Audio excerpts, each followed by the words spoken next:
Muy bien, esta vez abordaremos el tema de los sistemas de amortización. Abordaremos dos sistemas de amortización básicos, como lo es el sistema de amortización cuota fija.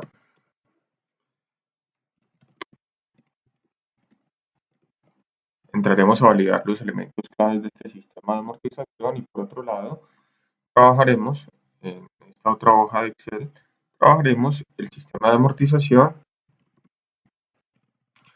con pago único de capital al final del periodo.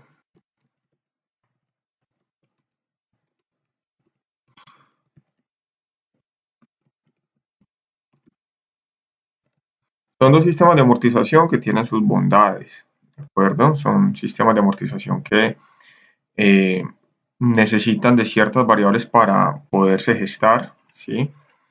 Y que le dan al tomador de la decisión, le dan pues les da una serie de datos para tomar decisiones respecto a los flujos de caja y la condicional que tiene frente a su flujo de caja. Es decir, si los pagos son muy altos, pues lógicamente su flujo de caja va a estar muy condicionado.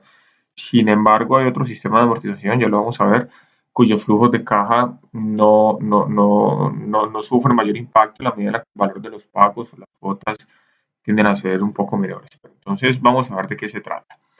Inicialmente nos contextualizamos, tenemos un sistema de amortización cuota fija donde debemos valernos precisamente de ciertos datos para poderlo trabajar. Debemos calcular una cuota, debemos estructurar este sistema de amortización. Entonces las condiciones generales vendría siendo, por ejemplo, se solicita un crédito por un valor de 22 millones de pesos, cuya tasa de interés es del 30% efectiva anual. Eh, Se va a amortizar esta deuda al cabo de 2 años con cuotas mensuales o pagos periódicos, pagos mensuales, pagos periódicos, ¿de acuerdo? Entonces, en ese orden de ideas podemos identificar aquí un valor presente, una tasa de interés, un tiempo, y esta es la periodicidad de los pagos, ¿de acuerdo?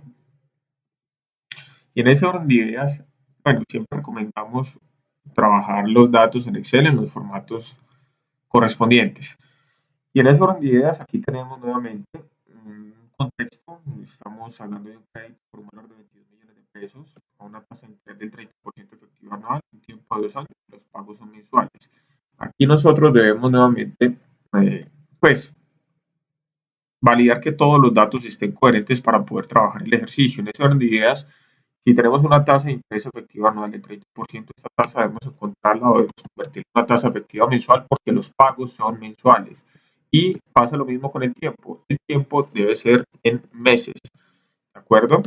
Porque estamos hablando que nuevamente la periodicidad de los pagos son mensuales. Entonces, en el tiempo, 2 años corresponde precisamente a 24 meses y una tasa de interés del 30% efectiva anual es equivalente a la siguiente tasa que vamos a calcular. Entonces, para convertir esta tasa, nos vamos con la fórmula sintaxis tasa, número de periodos. Aquí vamos a validar cuántos periodos de la tasa pedida hay en la tasa dada. Es decir, la tasa pedida es efectiva mensual. ¿Cuántos meses tasa pedida hay en la tasa dada? ¿Cuántos meses hay en la tasa dada? Es un año, entonces, ¿cuántos meses hay en un año? La respuesta es 12. El pago por defecto es 0 y el valor actual ingresamos -1. ¿De acuerdo? Vamos con punto y coma, el valor futuro 1 más la tasa de interés. Y aquí ya tenemos efectivamente la tasa de interés efectiva mensual correspondiente o equivalente al 30% efectiva anual. Tenemos ya las variables para poder armar nuestro sistema de amortización, calcular los pagos y asimismo pues, dar resolución a este planteamiento. Vale la pena resaltar lo siguiente. Yo puedo calcular el valor de la cuota de dos formas. ¿Okay? Por medio de la sintaxis pago, voy a hacerlo aquí, por medio de la sintaxis pago, donde ingreso los valores, me pide la sintaxis, la tasa de interés, me pide el número de periodos, me pide un valor actual en negativo, que es precisamente el valor del crédito, y aquí ya hago cierre precisamente de estas variables para notificar o validar que efectivamente el valor de la cuota de este crédito bajo estas condiciones es de 1.191.077 pesos con 50 centavos. Y otra forma es estructurando el plan de amortización, que es lo que nos corresponde. Podemos manejarla de pagos para validar que efectivamente sea la que nos va a dar en el sistema de amortización. Entonces, en la estructura del sistema de amortización viene a ser la siguiente. Primero ingresamos aquí el número de cuota, luego valor de la cuota o el valor del pago, ¿de acuerdo? El interés, lo que se va al interés, lo que se va de abono a capital y lo que tenemos en saldo, ¿de acuerdo? Sabemos que son 24 cuotas, 24 meses. Entonces nos estructuramos el plan a 24 pagos, donde en el pago cero pues no va a haber cuota, evidentemente, pues no he solicitado un crédito en el periodo cero, un interés no va a correr interés de nada porque no tengo ninguna deuda, pero resulta, bueno, en abono a capital tampoco, pero resulta que en el saldo sí tenemos un saldo a partir del periodo cero y es el saldo de el crédito. Es decir, el periodo cero es, es ese momento del desembolso del dinero que para mí significa pues un ingreso y en ese orden de ideas pues en el periodo cero no hay cuota, no hay interés, no hay abono capital, pero sí quedo con un saldo, ¿de acuerdo? Um, ya entonces nos vamos a estructurar este sistema de amortización con el valor de la cuota. Entonces ingresamos un número aleatorio, ¿sí? Y aquí es clave empezar a estructurar con fórmulas este sistema de amortización. ¿De acuerdo? Entonces, ¿el interés de dónde se obtiene? Se obtiene del saldo anterior, llamo el saldo anterior, por la tasa de interés efectiva mensual. Fijo la celda con F4, para fijarla debo pues, estar atento a que el signo peso me aparezca antes y después de la nomenclatura de la columna, lo fijo. Abono a capital, pues si mi cuota es de X valor, parte de ese valor se va a ir para interés y el restante para abono a capital y el saldo, pues voy a tomar el saldo anterior y voy a restarlo con el abono a capital, ¿de acuerdo? Entonces, esta es la estructura base. Yo aquí en el periodo 2, en el pago del periodo 2, lo que hago es llamar el valor de la cuota del periodo 1.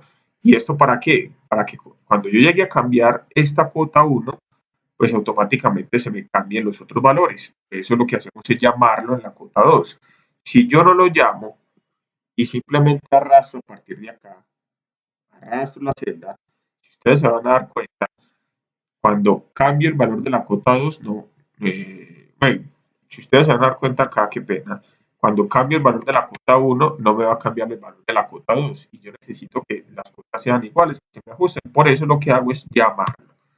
Y a partir de aquí puedo arrastrar y a partir de aquí puedo también arrastrar. ¿De acuerdo?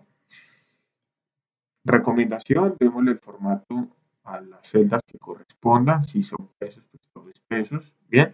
Y aquí entonces nos vamos a desplegar la función buscar objetivo para calcular el valor de la cuota. Entonces nos vamos a datos, en datos nos vamos a análisis de hipótesis. En análisis de hipótesis, buscar objetivo. Bueno, entonces me está diciendo aquí este cuadro de diálogo. Ok, vamos a definir una celda y esa celda, la pregunta es cuál es la que quiero definir. Si yo estructuro un plan de amortización, porque quiero saber cuánto va a ser mi cuota, en la medida siempre y cuando esa cuota esté ligada a que el último periodo, en el último saldo, el saldo sea cero. Entonces, quiero definir qué celda. Pues quiero definir la celda del saldo, el saldo en el último periodo. ¿Qué necesito que sea este saldo? Este saldo necesito que sea cero, porque para eso estructuro un sistema de amortización y quiero saber de cuánto me va a quedar la cuota en caso tal de que con la cuota que me diga el sistema, al final, en el último periodo, el saldo sea cero.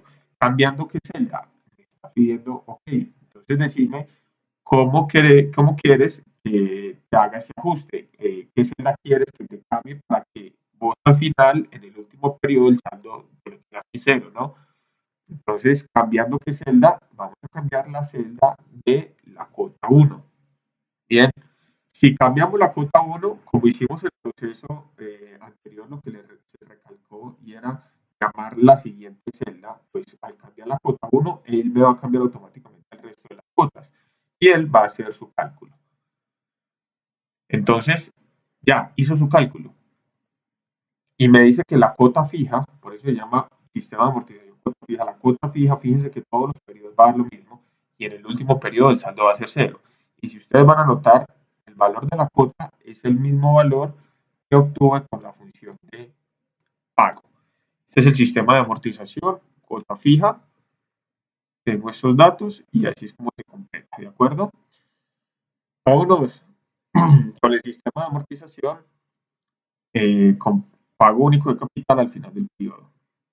Y este pago único de capital al final del periodo, pues vamos a validar ciertos elementos del anterior. Nuevamente, este sistema de amortización te marca de que durante todo el proceso vas a pagar el interés que te corresponda por lo que estás adeudando. ¿Sí? Durante todas las cuotas, a excepción de la última, donde en la última cuota vas a pagar, aparte del interés, vas a pagar todo el capital que estás adeudando.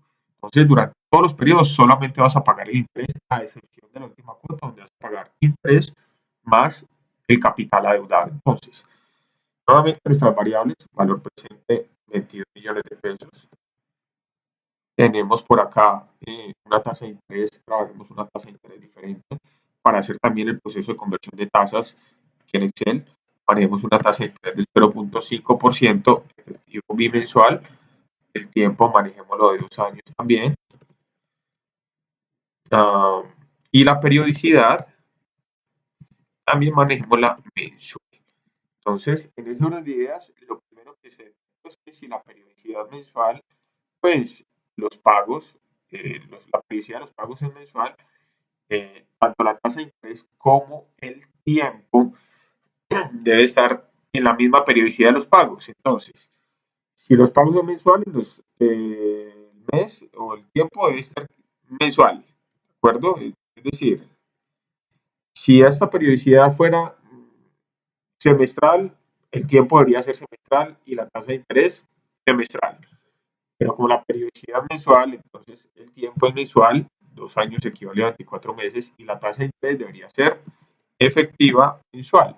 Aquí es donde utilizamos ya la fórmula para pasar de una efectiva menor a una periódica efectiva mayor. Tomamos la fórmula de valor futuro. Valor futuro es igual, selecciono la tasa, número de periodos, aquí nuevamente. Ahora la pregunta es cuántos periodos hay de la tasa pedida en la dada, de la tasa de la pedida. Ya aquí serían 2 periodos, 2 bimensualidades. El pago sería 0, el valor actual sería -1, cierro paréntesis, -1. Esa sería la sintaxis, nuevamente. La tasa ya la sabemos, seleccionamos la tasa de interés efectiva bimensual. Número de periodos, las bimensualidades que hay en un mes. El pago 0, el valor actual -1, cierro paréntesis y por defecto -1.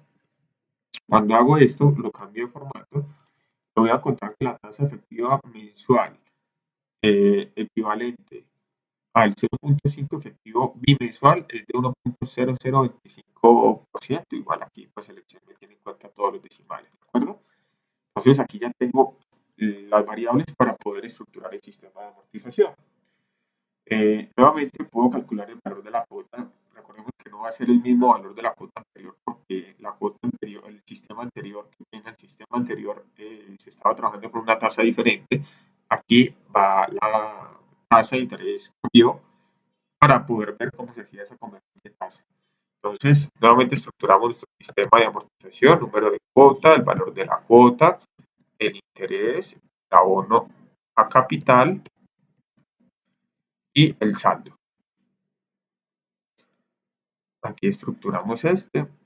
Aquí no, hasta ahorita vamos muy bien con estos ejercicios. Nuevamente, la cuota 0, 1 hasta la cuota 24. Nos estructuramos así en nuestro sistema de amortización. Fíjense que en el número de cuotas estamos hablando del mismo del anterior. 24 tenemos de cuota 0, de interés 0, de abono capital 0 y de saldo pues tenemos los 22 millones de deuda. Bien. La cuota, el valor de la cuota va a estar ligada a la tasa de interés. Recordemos que aquí solo y únicamente durante todos los periodos se va a reconocer la cuota, es decir, la persona que tenga esta deuda va a ir a pagar una cuota equivalente al valor del interés. Entonces, la cuota en el periodo 1 va a ser igual al saldo por la tasa de interés efectiva mensual. Le doy F4 para fijar la celda. El interés pues va a ser el mismo, el saldo anterior por la tasa de interés. Lo fijo con F4. Y el abono capital es el valor de la cuota menos el interés, lo que resta. Por ende, no hay abono capital. Y el saldo, pues es el saldo anterior menos el abono capital, que es cero. Fíjese que en esa orden de ideas, para esta primera cuota, el saldo sigue siendo el mismo, no se impacta porque no hay un abono capital y lo único que se va a pagar es una cuota equivalente al valor del interés. Lo que hacemos aquí es volvemos a llamar celda, arrastramos hasta la tabla, hasta la cuota número 24. Nuevamente recomendación por buenas prácticas, cambiemos el formato de los valores que correspondan. Y aquí vamos a ver que efectivamente durante los 24 periodos se han pagado solamente el interés. El interés que se corre es el que se paga, no hay ningún abono capital, pero fíjense que en el periodo 24 mi saldo sigue siendo 22 millones. Entonces, ¿yo qué necesito? Pues pagar el capital al final del periodo. Entonces, aquí es donde hacemos lo siguiente, colocamos un valor aleatorio y es aquí donde vamos a recalcular. Entonces, colocamos un valor aleatorio de 10 pesos, puede ser 20, 30, es indiferente. Nos vamos a datos, análisis de hipótesis, buscar objetivo.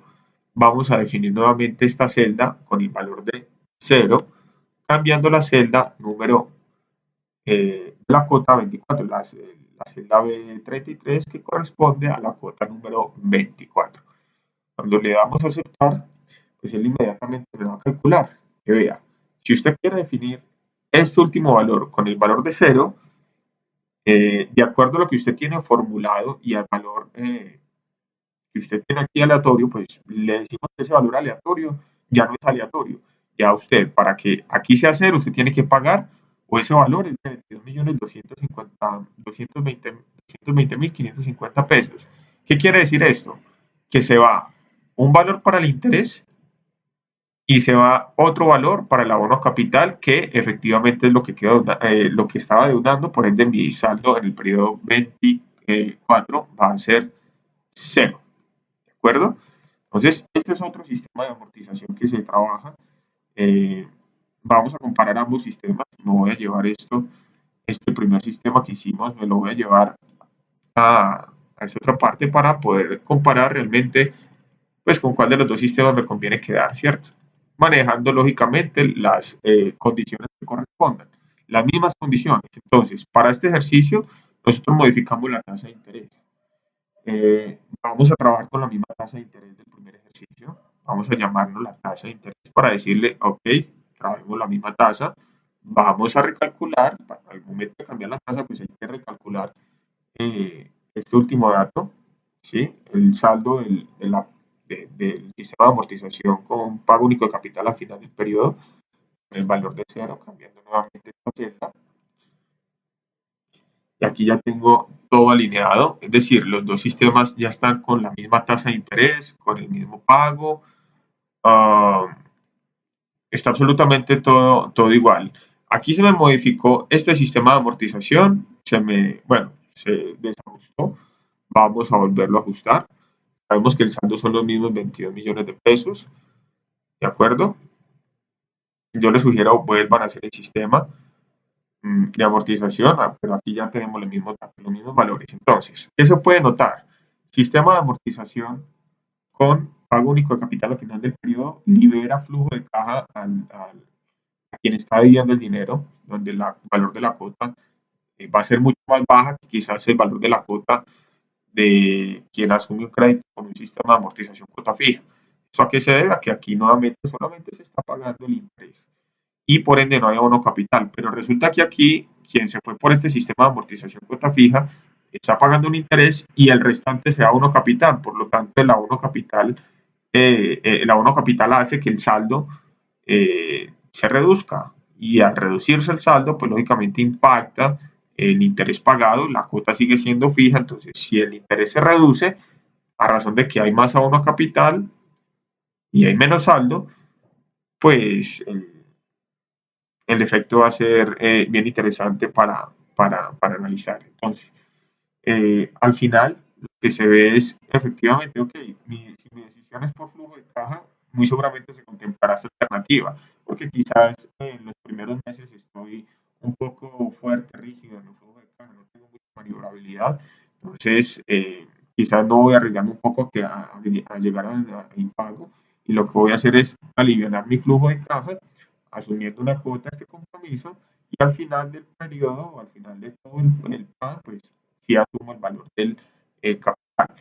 Pero resulta que está la otra persona que efectivamente tiene más holgura en su flujo de caja, puede asumir esta cuota y bueno, el efecto va a ser bien interesante. ¿Por qué?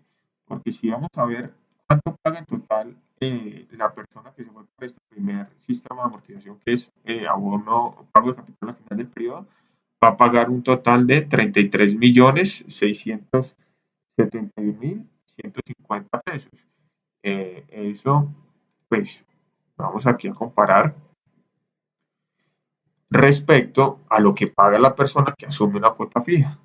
Lógicamente, al final, quien paga más va a ser quien se va para dejar el pago del capital al final, porque no hay una reducción del saldo, y al no haber reducción del saldo, pues los intereses siguen constantes. Aquí, al haber reducción del saldo desde cuota fija, pues los intereses van decreciendo. Bien, esos son los dos sistemas de amortización que se tienen para trabajar. Y vamos a ver un último elemento que tiene que ver con los planes de ahorro. ¿Sí? Planes de ahorro que tienen una connotación muy similar al sistema de amortización. Lo que pasa es que este plan de ahorro ya es para una finalidad, para tener un monto acumulado al final de X periodo, y que en la medida en la que yo hago ciertos ahorros periódicos, esos ahorros me vayan generando una rentabilidad. ¿De acuerdo? Entonces, les planteo, queremos para el cabo de 2 años, 2 años, queremos tener un monto de 8 millones de pesos para cualquier proyecto que tengamos. En este caso, pues para empezar un posgrado podría llegar a ser. Este es el tiempo, el año, 2 años es el tiempo. Y lo que hacemos aquí es, bueno, ¿dónde vamos a hacer el ahorro? Vamos a hacerlo en una entidad que reconoce una tasa de interés, no sé, del 5% efectivo mensual. ¿Sí? Y bueno, la pregunta es, ¿de cuánto debería ser el ahorro? ¿De cuánto debería ser ese ahorro? Mensual, la periodicidad del ahorro es mensual. Y aquí la pregunta es, ¿de cuánto debería ser ese ahorro? Si voy a llevar periódicamente, mensualmente, X valor para el cabo de 2 años o 24 meses, tener la suma de 8 millones de pesos en una entidad que me reconoce el 5% efectivo mensual. Aquí lo que ya se hizo fue convertir estos años a meses para poder trabajar este ejercicio. Ahora, podemos calcular el valor de la cuota de dos formas. La primera, con la fórmula de pago, la sintaxis pago. Selecciono la tasa, selecciono el valor actual, de hecho no hay valor actual, entonces por defecto me voy con 0, pero tasa, número de periodos, aquí sí ven número de periodos, la sintaxis me la está diciendo, el cuadro de diálogo me lo dice, el número de periodos, el valor actual es 0, ¿sí? Y el valor futuro sí lo conocemos, son 8 millones. Así queda la sintaxis, nuevamente. Abro con pago, me pide primero el valor de la tasa, selecciono la tasa. Segundo, me pide el valor del número de periodos, ya tengo el número de periodos. Tercero, me pide un valor actual, no lo tenemos, 0 por defecto. Y me pide por último un valor futuro, que lo tenemos, que es lo que necesitamos a cabo de 2 años para poder iniciar nuestro proyecto. Y él me dice que los pagos mensuales deberían ser, o los ahorros mensuales deberían ser, ahorros mensuales deberían ser 179.767 pesos con 22 centavos. Que si usted hace eso durante 2 años, 24 meses, y la corporación o la institución o la entidad le reconoce el 5% de efectivo mensual, pues usted va a tener al cabo de 2 años 8 millones de pesos. Entonces, ¿cómo hacemos esto? Ya en un plan de ahorros lo hacemos de la siguiente forma. Número de cuota, tenemos por este otro lado el ahorro, el valor del ahorro. Tenemos por este otro lado el interés, ¿de acuerdo? El interés que va a reconocer con base a lo que tenga ahorrado. Y aquí tenemos, por ejemplo, el saldo, que es un saldo a favor. Entonces, ¿cuántos periodos son? Son 24. Yo voy a partir del periodo 1, no voy a partir del periodo 0 porque me va a contar el 0 como un ahorro adicional, entonces serían 25. Para esto debería trabajar a partir del periodo 1 hasta el periodo número 24. Entonces, en ese orden de ideas, en el periodo 24, yo debería tener al final, ¿cuánto? Los 8 millones de pesos. Vamos entonces a definir esto como la estructura interna de este plan de ahorros, teniendo en cuenta estas variables. Entonces, no sabemos de cuánto debería ser el ahorro. Vamos a suponer que no conocemos este valor. Este valor no lo conocemos. Para eso se estructura este plan de ahorros. Vamos a colocar un número aleatorio, 20. Este 20 se lleva en el periodo 1, inmediatamente no va a generar un interés porque el interés no lo reconoce el anticipado. Entonces, pues de interés va a ser 0 y de saldo va a ser lo que lleve en ahorro. Si el mismo día voy llevo el ahorro en la cuenta, pues mi saldo va a ser 20. No va a ser más porque pues no va a haber un periodo corriendo que tenga algún ahorro, se corra algún interés y no voy a tener menos tampoco. Voy a tener lo que lleve con lo que aperturé y ese va a ser mi saldo. Pero resulta que en el periodo 2 pues voy a llevar efectivamente lo mismo, es un ahorro periódico constante, pero resulta que aquí ya va a haber un interés porque ya pasó un mes y ya se generaron unos intereses con el saldo que yo dejé el mes anterior. Entonces, el interés es equivalente al saldo anterior por la tasa, donde fijo esto con F4 y me dice que el interés para esas medidas bueno, para esas medidas es 1, ¿no? Y el saldo entonces va a ser el saldo anterior, lo que llevé hace un mes, más lo que estoy llevando ahora, más el interés, que se me reconoció por el dinero que ya lleva un mes allí. ¿De acuerdo? Entonces, lo que hago aquí es simplemente arrastro hasta el periodo 24, llevo hasta el periodo 24 y lo que voy a hacer aquí ya es ya llevarlo a Excel, ya llevarlo a la fórmula de análisis de hipótesis, buscar objetivo, donde quiero definir esta celda. Esta es la que quiero al final, es decir, quiero que al final del periodo 24, es decir, de los 2 años, con ciertos ahorros mensuales se tenga aquí, ¿qué valor? 8 millones de pesos. ¿Y qué necesito cambiar? Pues necesito cambiar o necesito calcular el valor de la cuota. Y ese valor de la cuota, pues es la que yo trabajo aquí. Y efectivamente, al momento de realizar esta operación, Excel me dice, bueno, según las condiciones que usted me dio, donde usted va a tener una cuota X, un ahorro X, ¿sí? Un ahorro X, durante 24 periodos, impactando ese ahorro mensual con una tasa del 5%, para que usted al final tenga 8 millones de pesos, el valor de sus cuotas debería ser de 179.767, que es lo que nos dio efectivamente acá. Lo volvemos a calcular para corroborar. Son formas de corroborar. Puede trabajar de cualquier forma, sin embargo, siempre sugiero a título personal hacerlo con los sistemas de amortización porque nos da un panorama más granular, más al detalle cuando se vayan a tomar decisiones respecto a movimientos de flujos de caja. Entonces, de las dos formas se puede llegar a trabajar. ¿De acuerdo? Entonces, nuevamente y recapitulando, sistema de amortización cuota fija, trabajado. Tenemos también un sistema de amortización con pago único al final de capital del periodo con su respectiva comparación respecto al de cuota fija. Y tenemos el plan de ahorros con ciertas condiciones, buscando en cuánto debería ser el valor de la cuota para poder tener al final de X periodo X monto, que en este caso fueron al final del periodo 24, tener 8 millones y empezar el proyecto.